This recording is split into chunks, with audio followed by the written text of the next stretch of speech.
भारतीय अदाकारा कियारा एडवाणी की बगैर मेकअप और डिजाइनर कपड़ों के अंदाज ने मदाहों को हैरतजदा कर दिया। भारतीय मीडिया रिपोर्ट के मुताबिक अदाकारा अपनी फिल्म सत्या प्रेम की कथा की कामयाबी के बाद एक बार फिर बगैर मेकअप अपने मदाहों के सामने आई हैं। कियारा एडवाणी की खूबसूरत और दीदा जेब लिबास और बगैर मेकअप तस्वीर और वीडियो सोशल मीडिया पर वायरल हो गई। वीडियो और तस्वीर में देखा जा सकता है कि अदाकारा फोटोग्राफरों को देखकर मुस्कुरा रही हैं और उनके बाल खुले हैं। कियारा एडवाणी के इस अंदाज ने मदाहों को हक्का बक्का कर दिया। चंद रोज कबल कियारा एडवाणी ने भारतीय टीवी पर एक शो में शिरकत की और अपने शो पर सिद्धार्थ मल्होत्रा से मुतल्लिक दिलचस्प गुफ्तगू की। उन्होंने बताया कि मेरा शौहर बहुत अच्छा खाना बनाते हैं और मुझे प्यार से की कहकर मुखातिब करते हैं। एक सवाल पर कियारा एडवाणी ने जवाब दिया कि मैंने शादी के बाद से अब तक कोई खाना नहीं पकाया है, सिर्फ पानी गर्म किया होगा। वाज़ेह रहे कि कियारा एडवाणी और सिद्धार्थ मल्होत्रा रवां साल 7 फरवरी को शादी के बंधन में बंधे थे, जिसकी वीडियोस और तस्वीर सोशल मीडिया पर वायरल हो गई थी। कियारा एडवाणी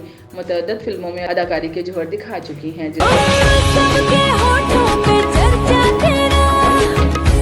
इसमें कबीर सिंह, सत्या प्रेम की कथा, शेरशाह, भूल भुलैया 2, MS धोनी व दीगर शामिल हैं। अदाकारा फिल्म वार 2 में अदाकारी के जौहर दिखाएंगी, जिसमें ऋतिक रोशन और जूनियर NTR शामिल हैं। इसके अलावा कियारा एडवाणी तेलुगु फिल्म गेम चेंजर में भी मरकजी किरदार निभाएंगी, जिसमें उनके हमरा रामचरण शामिल हैं। सिद्धार्थ मल्होत्रा ने करण जौहर की film student of the year से बॉलीवुड में कदम रखा था, जिसके बाद उन्होंने मिशन मजनू, एक विलन, योद्धा, थैंक गॉड व दीगर फिल्मों में अदाकारी के जौहर दिखाए।